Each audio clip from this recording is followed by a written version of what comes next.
Esta es la segunda parte de la prédica, el servicio y la oración. Habíamos hablado, mi querido hermano, para hacer un resumen rápido, íbamos a darle el término de esta segunda parte, porque también este es el servicio y la oración. Voy a hablar de la santidad, el servicio y la oración, el servicio y la santidad, también del servicio, el compromiso y la responsabilidad. Son una seguidilla de prédica que preparé justamente para los obreros de la iglesia, por eso es mi exhortación. Pero es para toda la congregación en sí. La oración es una acción sincera y voluntaria de comunicación con Dios, la cual expresamos con nuestras propias palabras buscando el favor de Dios. La verdadera oración que agrada a Dios se la hace con reverencia y con un corazón contrito y humillado que busca hallar la verdad. La verdadera oración es sin justificación y sin ninguna condición. Eso sí o sí nosotros tenemos que saber. También, esto no hace falta que ustedes lo busquen, solamente pueden registrar, anotar. Lucas 11:2 dice: y les dijo así: cuando oréis, decid al Padre, Padre nuestro que estás en los cielos, santificado sea tu nombre, venga a tu reino, hágase tu voluntad en el cielo como también en la tierra.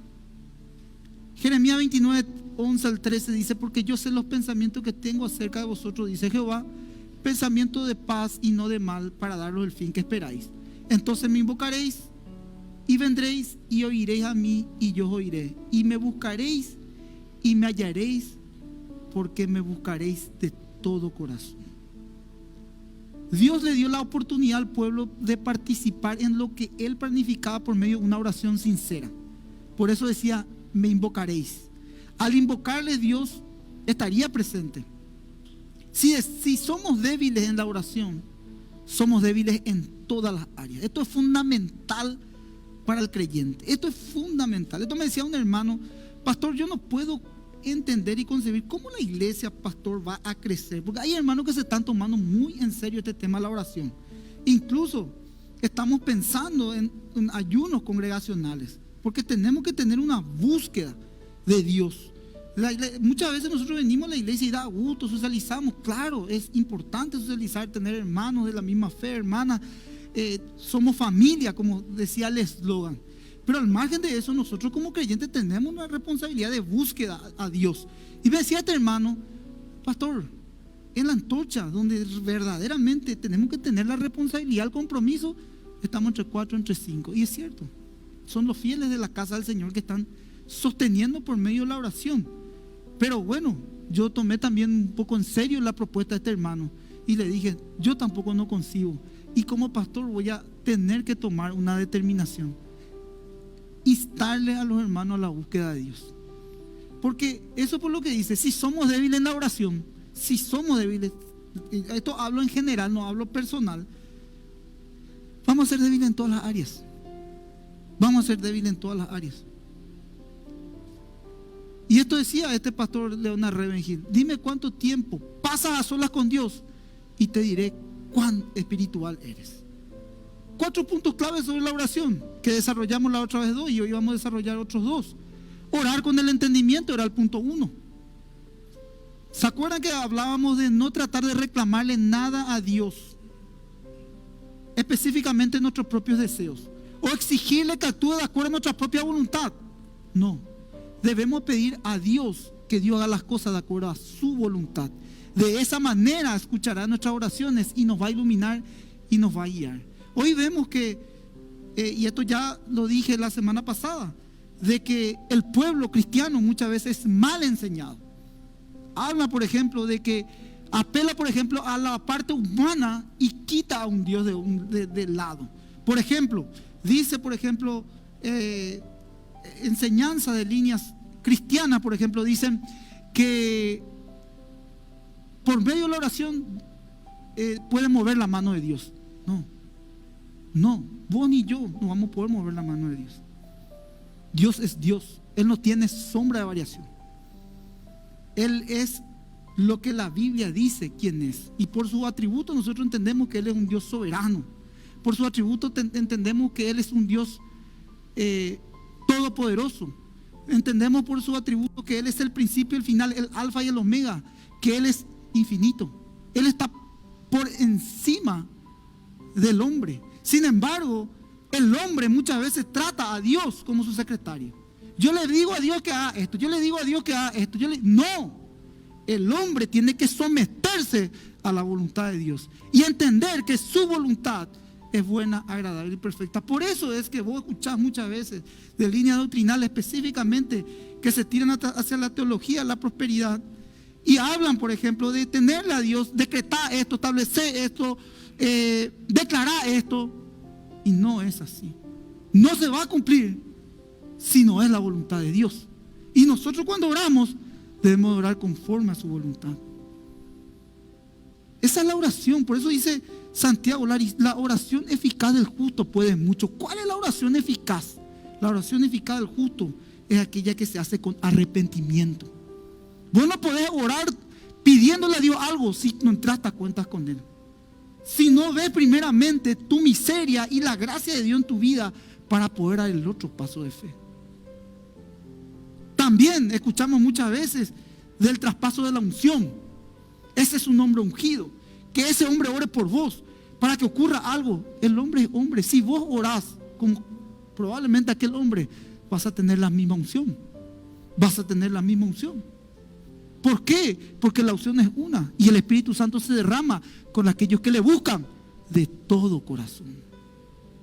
Vos podés buscarle a Dios, claro, y a tu manera, claro, pero muchas veces no son efectivas nuestras oraciones porque oramos mecánicamente, oramos rutinariamente o estamos chateando, no le damos a Dios su lugar, no tenemos nuestro cuarto de oración, no entramos, no pisamos fuertemente el territorio espiritual, no caminamos en fe. No dejamos a un lado las cosas, nuestra mente está divagando, todavía nuestras emociones no están completamente alineadas a su espíritu, no percibimos su espíritu. Muchas veces pasa el tiempo, te llama un hermano, te llama acá otra cosa, tu trabajo, no dedicas el tiempo. Entonces, ¿qué pasó? No hay una búsqueda genuina. Entonces tu oración no produce un efecto en tu vida de transformación, de cambio, de búsqueda. Yo les digo, hermano, se nota aquella persona que ora. Se nota.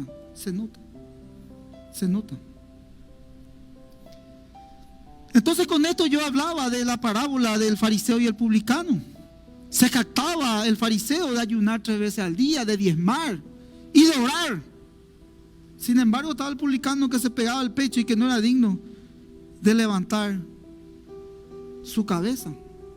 Esta parábola ilustra a un pecador que es perdonado y declarado justo delante de Dios en un instante por medio del arrepentimiento. Este versículo, este texto, esta parábola enseña a Jesús con la doctrina de la justificación por medio de la fe. Por medio de esta parábola puedes darte cuenta y vos me decís, ¿por qué fue perdonado, pastor? En un instante fue perdonado. Por eso es que muchas veces hombres y mujeres que tuvieron una vida desordenada antes de partir se arrepienten de todo corazón por la fe. Vos me decís, pero pastor, toda su vida fue un desordenado, pasó esto, pasó aquello. Hermanos, les pido perdón. Mi mente es limitada. La mente de Cristo es ilimitada. Isaías dice, los pensamientos de Dios son mucho más profundos que los nuestros. Pero por medio de esta parábola yo entiendo la justificación por medio de la fe, el arrepentimiento y la gracia y el amor que Dios tiene hacia la humanidad y hacia el mundo. Muchos dicen, yo no puedo conceder ver a un Dios injusto. No, mi querido hermano, Dios es justo y su palabra dice que Él es justo y su característica y su atributo dice que Él es justo. Lo que pasa es que vos y yo estamos torcidos y no podemos entender ni comprender su justicia. Porque Él hace, como Él es un Dios soberano y está por sobre todo, hace lo que quiere, como quiere y donde quiere, porque es Dios. Y eso, mis queridos hermanos, fuerza a la mente humana, fuerza. Cuesta entender, cuesta, pero hace así. Él permite las cosas. Y vos me decís, ¿por qué permite esta tragedia? ¿Por qué? Con un propósito que está por encima de tu pensamiento y mi pensamiento. Dios es Dios. Los fariseos confiaban en su propia justicia, la confianza tenían hacia ellos mismos, eran devotos, se jactaban de todo lo que hacía, pero despreciaban al pecador y al publicano. Sin embargo, el Señor vio con agrado al pecador, inclinándose hacia él, pidiendo ese arrepentimiento, y lo levantó nuevamente. Y es una esperanza que tenemos nosotros los pecadores, mi querido hermano, porque yo y vos somos pecadores, y esa es la verdad, mi querido. No somos buenos, no somos justos y no somos santos. Somos pecadores que necesitamos. Claro que la Biblia dice que somos santos, porque ya nos ve en la santidad en el cual vamos a proseguir en este camino. Pero la realidad, mi querido hermano, es que vos y yo somos pecadores, y que por medio de la justicia de Dios en esa cruz, por medio de esa justicia en esa cruz, nos hizo acepto delante de Él. Ningún mérito hay en vos ni en mí, el mérito es de Cristo. La Biblia lo que hace es mostrarle la condición al hombre y exaltar a Cristo. Romanos capítulo 3 dice que no hay ninguno bueno, que no hay ninguno que busca a Dios. Todos se desviaron, dice. Todos. Una vez le escuché decir a un hermano, y contame un poco tu testimonio. Estamos haciendo un grupo y dice: yo vine a Cristo, vine al Señor porque yo luego era bueno cuando era chico.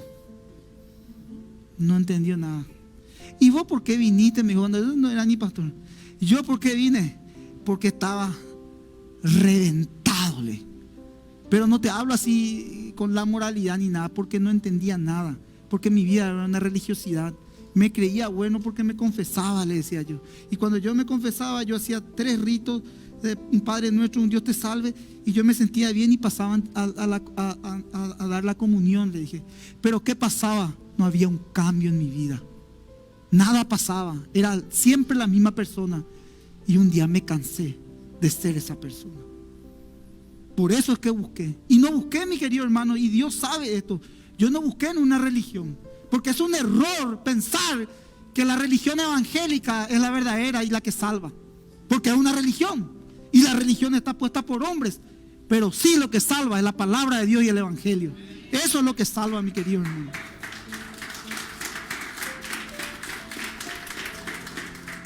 Y hablo con efusividad, mi querido, porque hay muchos que se exaltan al hombre. Hoy en día todo es el hombre. Nada no es. Se va a morir como vos y como yo. Un día va a partir. Y la realidad, lo que yo te estoy diciendo, es que me voy a funerales, me voy a lugares donde parten la persona y hay mucho dolor. El rico, el pobre, el exitoso, el que no es exitoso. Todos nos vamos hacia esa verdad. Todos. Y sin Cristo, mi querido hermanos, no hay esperanza. Es así, mi querido hermano. Hasta apelo sinceramente por medio de la oración a la parte racional. No háblalo a la parte espiritual. Porque yo digo esto, una vez esto dijo un pastor: yo tengo 2 posibilidades, dijo. El ateo que no cree en nada tiene solamente una. No cree en Dios y cree que todo lo que hace en esta vida tiene que disfrutarlo al máximo. Porque cuando se muera, se apaga el televisor, se apaga la luz, terminó todo. Pero si nosotros creemos, tenemos 2 posibilidades. Uno, que nuestra vida tiene mucho más sentido. ¿Por qué? Porque moralmente tratamos de hacer las cosas bien, no nosotros, sino el Espíritu que está en nosotros. ¿Sí o no? Y lo segundo, creemos en una esperanza de volver a encontrarnos cuando partamos de esta tierra, de ver ese cielo nuevo y esa tierra nueva donde ya no hay llanto y ya no hay dolor. Yo no consigo, mi querido hermano, y esto es algo mío. Yo sé que muchos pastores predican de esto, pero yo no consigo, mi querido hermano, nacer para morir. ¿Qué es la vida? Yo me acuerdo perfectamente cuando me iba al preescolar en mi colegio, tenía 5 años. Me acuerdo, con mi merendero, me acuerdo de mi short, me acuerdo de mi media. Me acuerdo que con mi mamá, cuando era chiquitito, caminaba me llevaba ella caminando al colegio. Y contaba yo las baldosas. Yo me acuerdo todo, todo. Hoy en día tengo 46 años. Pasó así. Y seguramente en poco tiempo más voy a mirar y voy a tener 80. Y pasó la vida. ¿Y vos crees que eso es la vida? No. Para mí no. Si hablamos de un soberano, de un creador, de un Dios todopoderoso que promete la salvación por medio de Jesús, que nosotros vemos por medio de la fe que fue a la cruz, que resucitó al tercer día, que venció a la muerte y que está gloriosamente y victoriosamente en los cielos, porque ya no está en esa cruz, Él ya está reinando y le esperamos nosotros en su segunda venida, el rescate de su iglesia, porque viene a buscar su iglesia sin mancha y sin arruga para justamente reinar con Él. Esa es mi esperanza. Por eso que cuando parte un hermano de la fe, un ser querido, es un hasta pronto. Es un hasta pronto.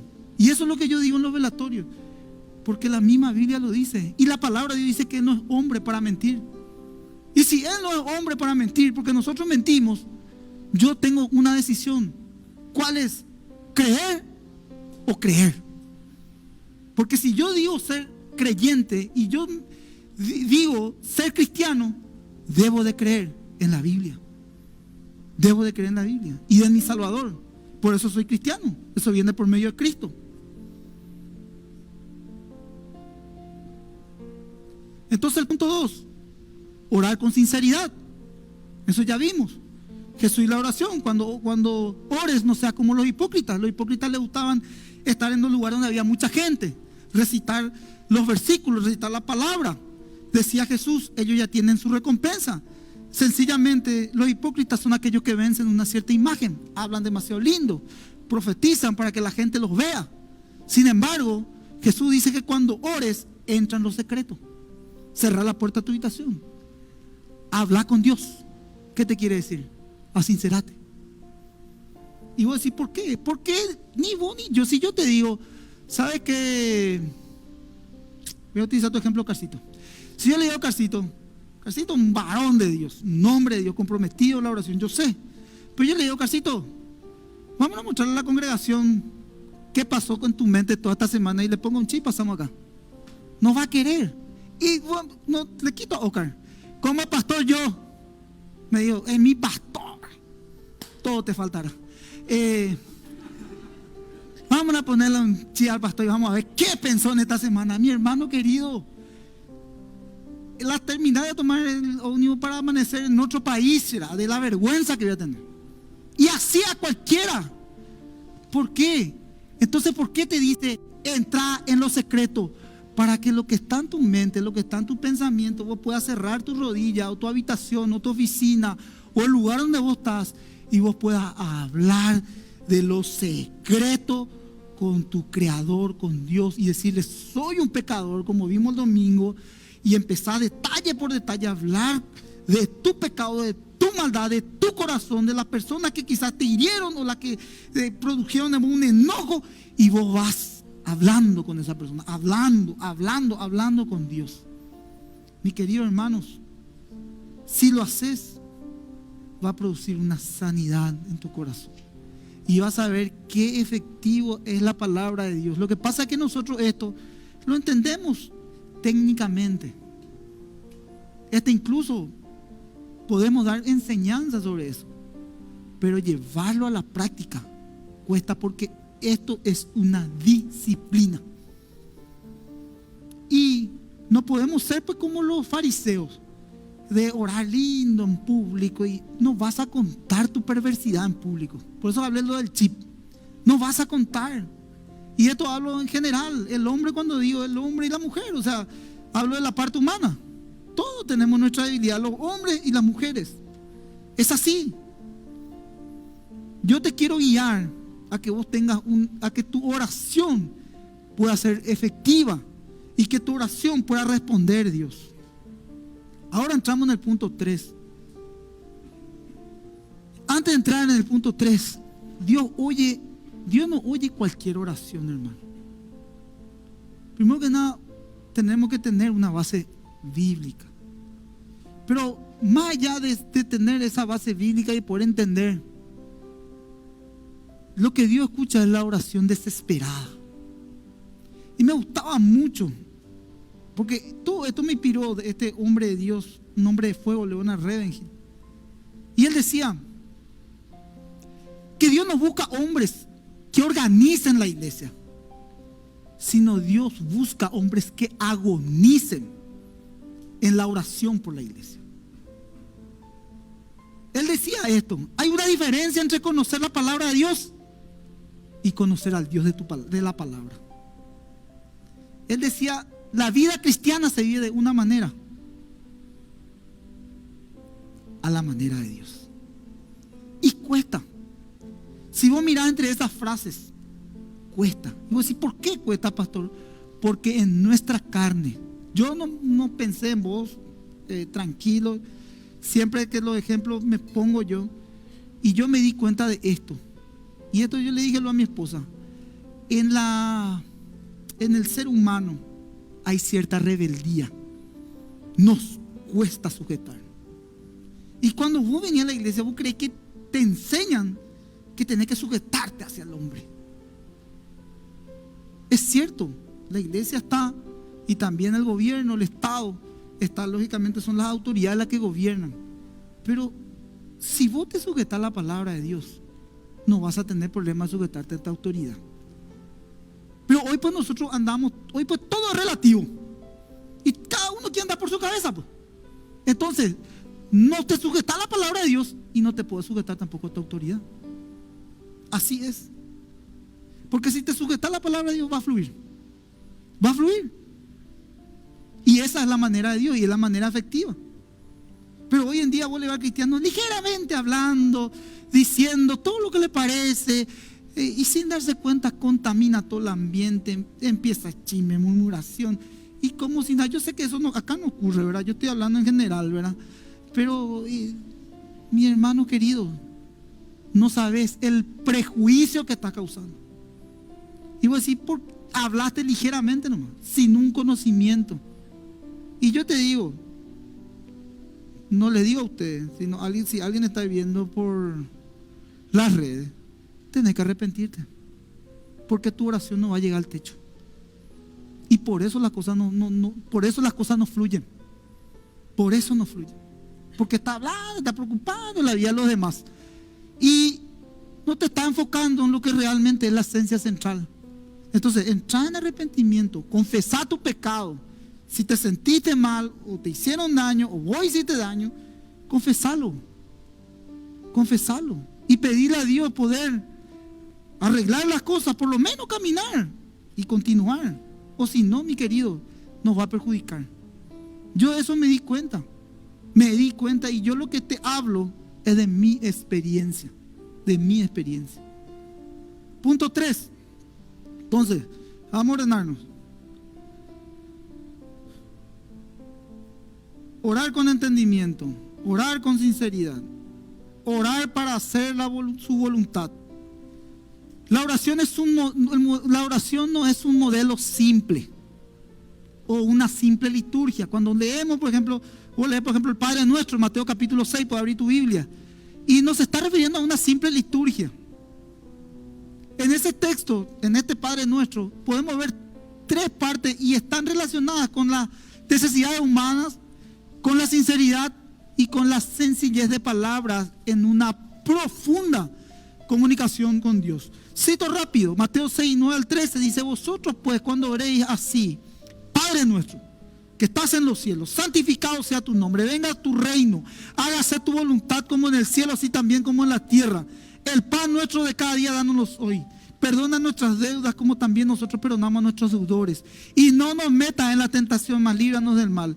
Porque tuyo es el reino, el poder y la gloria por los siglos de los siglos. Amén. La liturgia es una recitación o repetición de estos versículos.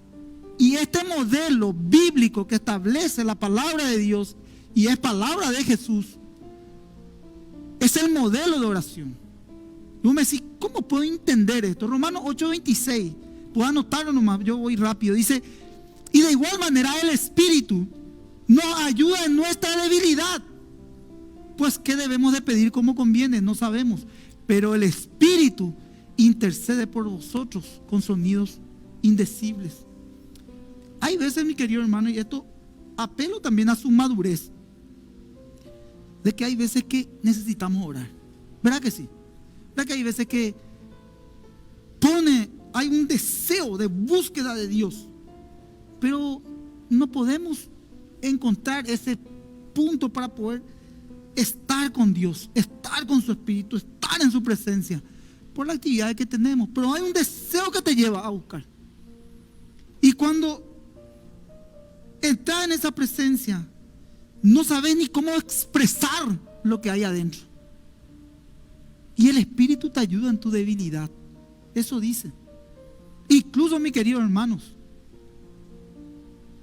para muchos que oran ahí en sinceridad y en soledad, dentro de las lágrimas, es un momento muy espiritual en el cual puedes ser visitado por el Espíritu y recibir el don de lenguas y orar, derramarte delante del Señor con sinceridad, con transparencia, y pone ese don, ¿sabes para qué?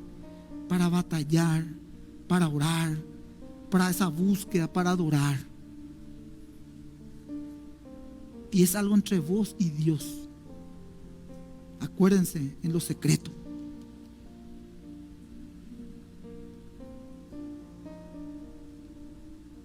Esta oración del Padre Nuestro es una carta enviada desde la tierra hasta el cielo y contiene datos propios de una carta. A la persona que nos dirigimos es a nuestro Padre, Padre Nuestro. La dirección, porque en una carta se escribe la dirección, ¿dónde va dirigida? Que estás en los cielos. El contenido son distintas peticiones. Y la despedida, ¿cómo nos despedimos? Tuyo es el reino. Y el sello de la carta para ser enviada es amén. Por eso les digo, no es solamente una liturgia. La liturgia son las repeticiones constantes del texto. La oración es mucho más que eso. También decía, miré un comentario sobre esta oración de Matthew Henry y decía él que es la llave para abrir una puerta. Es la llave que abre la puerta a entrar en la presencia de Dios. Entonces, mi querido hermano, voy a decir, ¿y cuántas veces habremos orado? O incluso rezado. Hágase tu voluntad. Esto tiene que ver también con la oración de Jesús en Getsemaní. Pueden abrir su Biblia en Mateo capítulo 26. Del 38 al 41.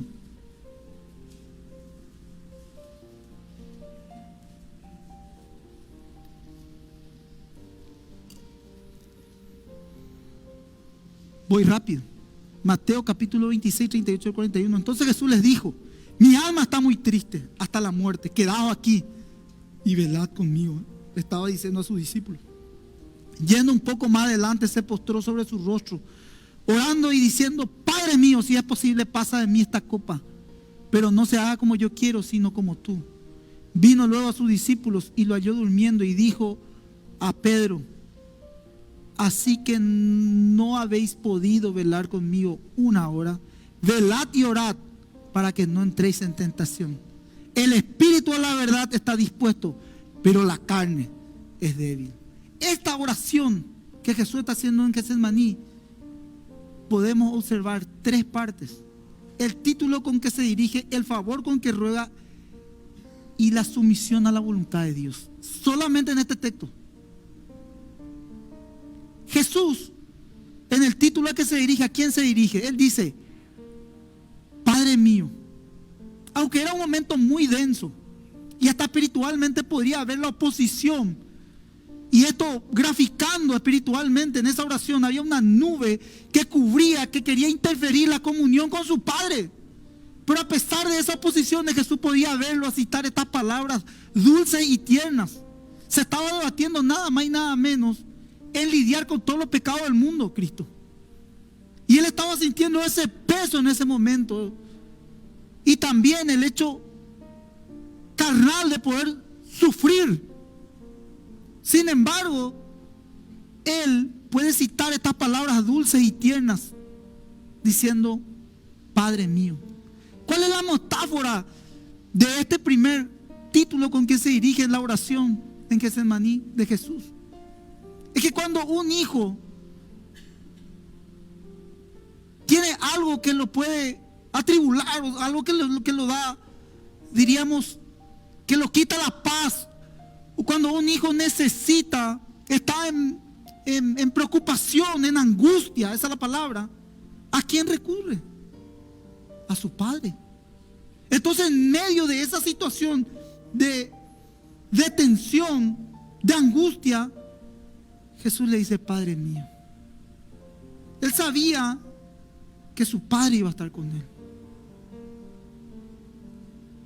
y que él debía de hacer la voluntad de su padre.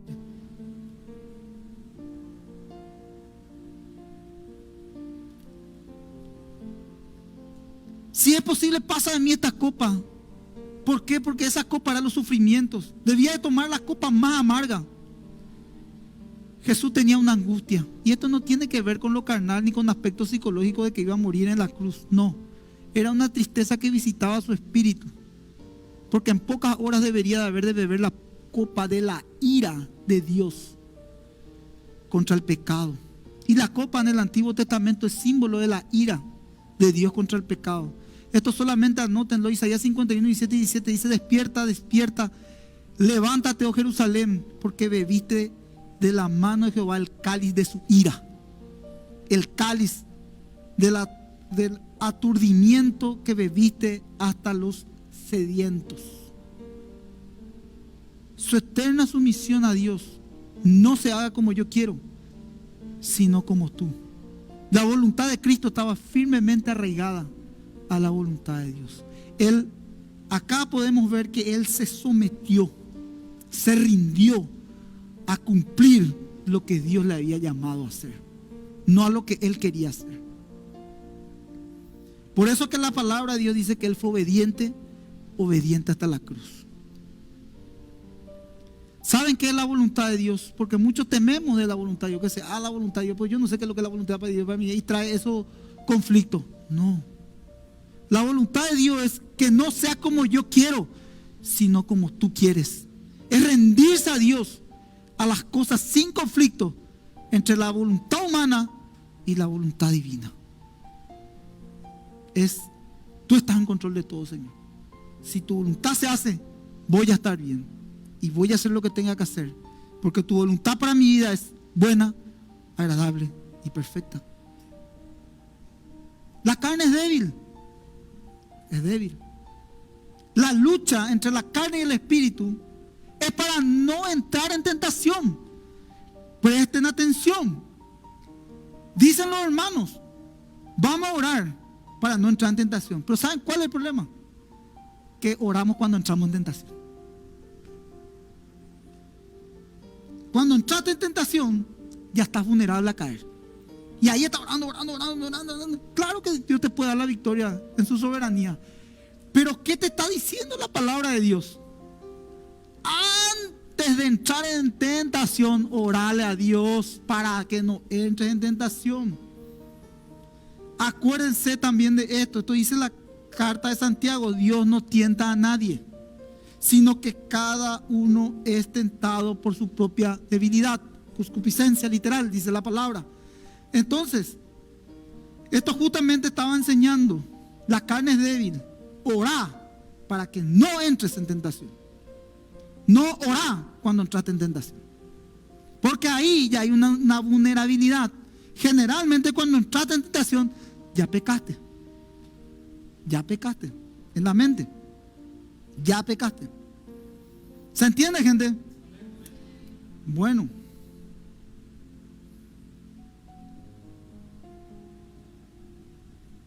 Velad significa vigilar, mantenerse despierto, atento, listo. Por eso le decía: oren para que no entren en tentación y velad, velen. Básicamente dice: vigilen, manténganse despiertos, sean prudentes, estén atentos, porque tienen un panorama más amplio cuando estás de esa manera. Dice la palabra, dice este hombre de una Ravenhill: el que se postra ante Dios estará de pie ante cualquier situación. Y el punto 4 para terminar: orad con determinación. No pierdan la fe. Vos me decís: pastor, no estoy viendo hace tanto tiempo estoy orando, no estoy viendo la mano de Dios obrar en mi vida. Bueno, puede pasar dos cosas. Podés reflexionar sobre este texto, estas prédicas sobre la oración y ver un poquitito cómo va a direccionar tu oración. O también puede pasar lo siguiente. Puede pasar que no es el tiempo todavía de Dios para lo que vos le estás pidiendo. Por eso, no decaigas, seguí orando, porque vas a ver el favor de Dios sobre tu vida. No perdas la fe. Pueden abrir su Biblia en Lucas 18, 1 al 8, ya estamos terminando.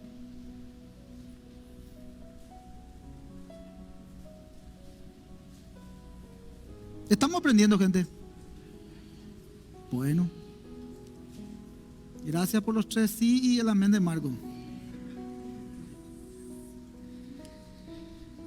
Bueno, no es fácil, hermano, esto. Hay un mundo espiritual que se mueve.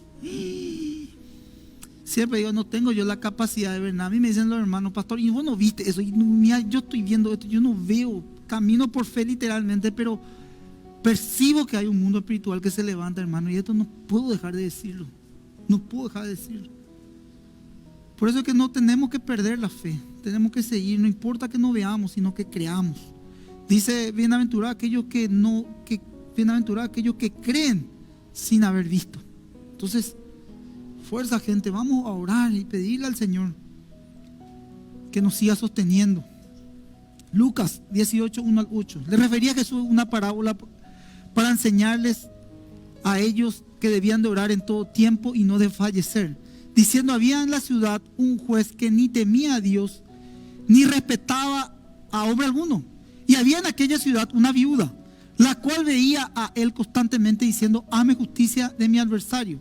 Porque en algún tiempo él no quiso, pero después dijo para sí, aunque ni temo de Dios, ni respeto a hombre alguno, sin embargo, porque esta viuda me molesta, le haré justicia. No sea que por venir continuamente me agote mi paciencia. Y el Señor dijo, escuchad lo que dijo el juez injusto. ¿Y no hará a Dios justicia a los escogidos que claman a él día y noche? ¿Se tardará mucho en responderles? Os digo que pronto le hará justicia. No obstante, cuando el Hijo del Hombre venga, ¿hallará fe en la tierra? Esta parábola tiene una clave. Con esto vos podés orar, estudiar. Son aparentemente sencillas estas parábolas, pero tienen mucha profundidad. Jesús enseñó sobre la necesidad de orar siempre, en todo momento, sin desmayar. La oración es esa llave, acuérdense, que abre la puerta. ¿Quién era el juez? Un hombre malo, no temía a Dios, ni respetaba al hombre. Describe a un juez injusto. Si un hombre injusto está dispuesto a responder ruegos persistentes, ¿cuánto más Dios, quien no solo es justo, sino que también amoroso, misericordioso, responderá a nuestras oraciones? Este es el ejemplo que da. Oren siempre. Y te da el ejemplo. ¿Cómo un hombre que no teme al hombre es injusto, no teme a Dios? Ese le respondió a la insistencia de la viuda. ¿Cuánto más nuestro Padre no nos va a responder de nuestras oraciones? Acá podemos ver la soberanía de Dios y cómo Dios usa aún al inconverso para que se agote su paciencia. La viuda, que hacía, reclamaba constantemente justicia por su causa. ¿Qué le estaba diciendo a su discípulo Jesús? Velen y oren. Eso es estar constantemente en comunión con Dios. No bajar los brazos, no perder la fe, tener determinación, tener actitud en cuanto a la causa que nosotros le estamos pidiendo. Pero nosotros al no responder, tratamos primeramente de buscar estrategias humanas. Empezamos a hablar con uno, empezamos a hablar con otro, empezamos acá, le sacamos a Dios y le damos el lugar al hombre. Eso todos hacemos. Buscamos atajos.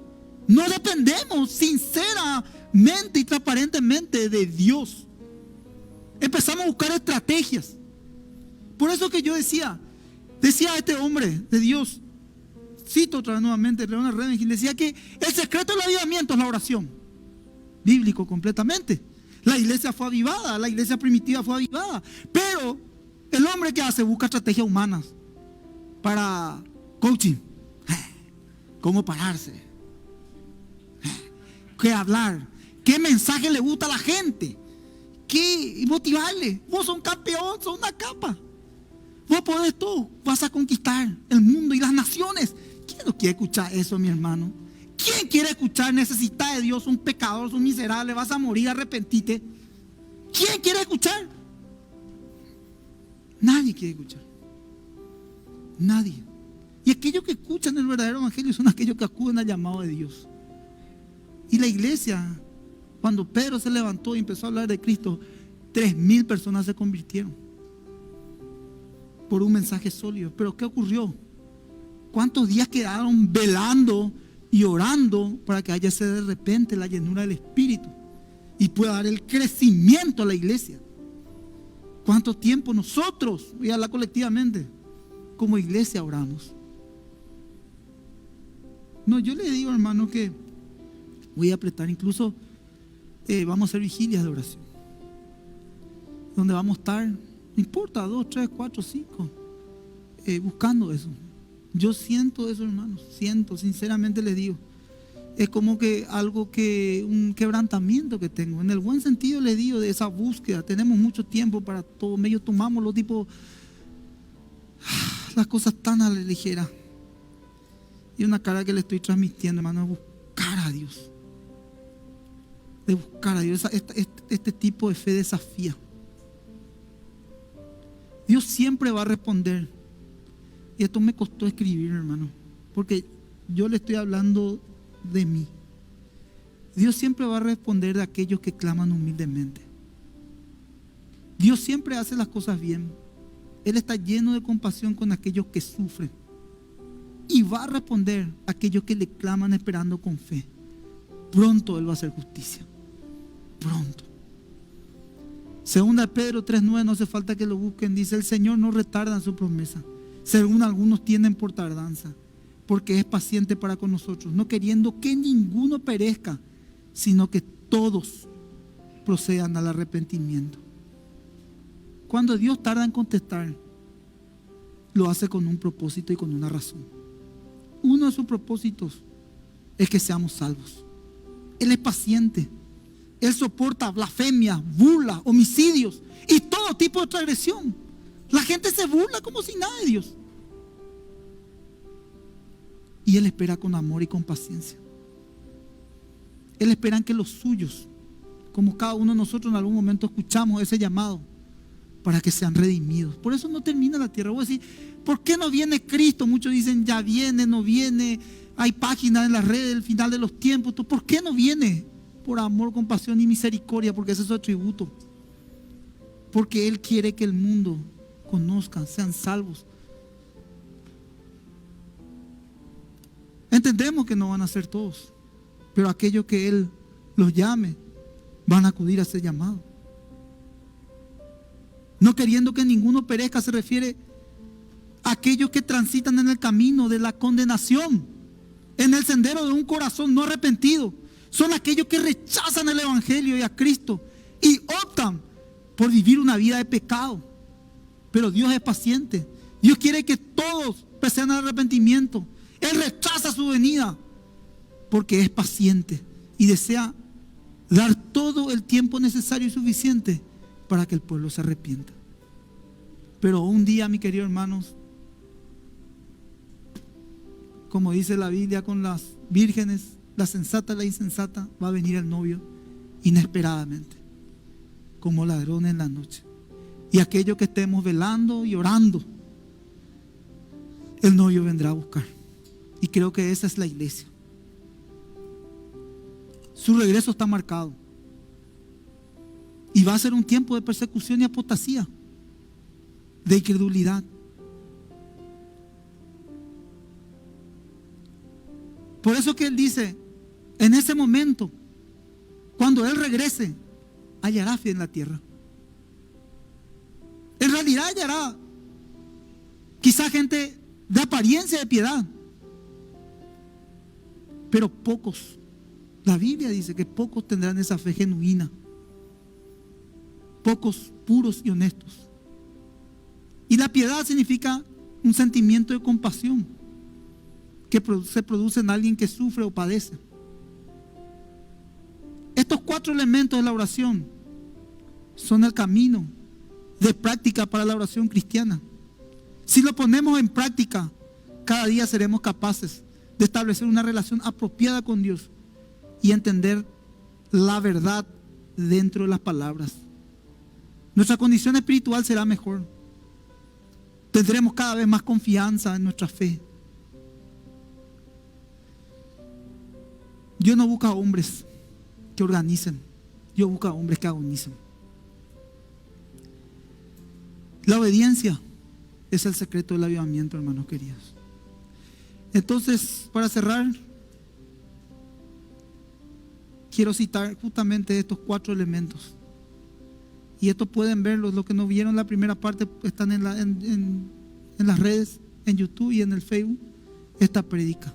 Los 4 puntos son: orar con el entendimiento, punto 1, orar con sinceridad, punto 2, orar a Dios para hacer su voluntad, punto 3, y orar con determinación y no perdáis la fe, el punto 4. Nos ponemos de pie, hermanos.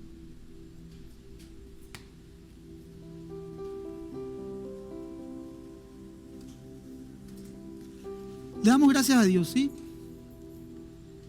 Vamos a orar también por... Vení pues, Jorgito. Vamos a orar por tu vida. Él no pudo. Él tuvo el domingo presente, pero después tuvo un pequeño problemita. Y no vamos a dejar de orar por su cumpleaños. Y estuvo también la hermana Fabi, no vino. Bueno, ella tuvo cumpleaños también. Vamos a orar por Jorgito y después le voy a dar la bendición. Señor, te doy gracias por Jorge.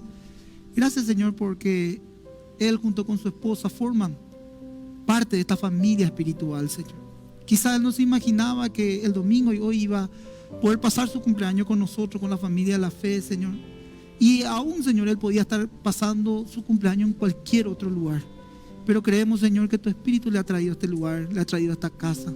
También ha transitado, Señor, por medio de su testimonio por muchísimos lugares, Señor.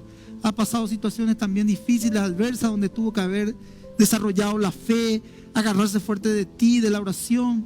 Y Señor, hoy le has traído a este lugar junto con su esposa y somos parte de esta familia espiritual y te damos gracias por nuestro hermano Jorge, Señor. Gracias por su esposa, gracias por su familia, sus hijos, porque él es una gran bendición, Señor. Bendito Dios, oramos pidiendo que tu hijo, Señor, sea guardado en su caminar, en la perseverancia. Tu palabra dice: clama a mí, yo te responderé, te mostraré cosas grandes y ocultas que nadie la conoce. Y yo oro, Señor, para que en ese clamor y en esa búsqueda te manifiesta la vida de Jorge como nunca antes y obres poderosamente el milagro que él te está pidiendo, Señor. Gracias, Señor, por su familia. Nosotros como congregación le cubrimos en oración, decirle que ellos no están solos, estamos con ellos. Y bendigo la vida de mi hermano en el nombre del Padre, del Hijo y del Espíritu Santo. Amén y amén. Gloria a Dios. Muchas felicidades, mi hermano. Que la buena obra empezó. Aquel que la buena obra empezó será fiel en completarla. Él es fiel en completarla. El que la comenzó será fiel en completarla en ti. Bueno, levantamos las manos, vamos a recibir la bendición. Bendito Padre, en el nombre de Jesús quiero bendecir a este pueblo. Sean guardados, Señor, que tu Espíritu y tu presencia les acompañe. Los ángeles del Señor acampan alrededor de los que los temen y los defienden. Que tengan un buen regreso a sus hogares, a sus casas, sean cubiertos, guardados. Y nos ponemos, Señor, en la brecha a orar los unos por los otros. Que la bendición del Padre, la bendición del Hijo y la bendición del Espíritu esté con cada uno de ustedes. En el nombre poderoso de Jesús. Amén y amén. Le damos un fuerte aplauso al Señor. Que Dios le bendiga, gente querida. Vamos con gozo, con alegría a enfrentar la semana. Y acá a la salida, para los que quieran, hay una empanadita para compartir. Que Dios le bendiga, hermanos. Haces tú no hay otro como tú.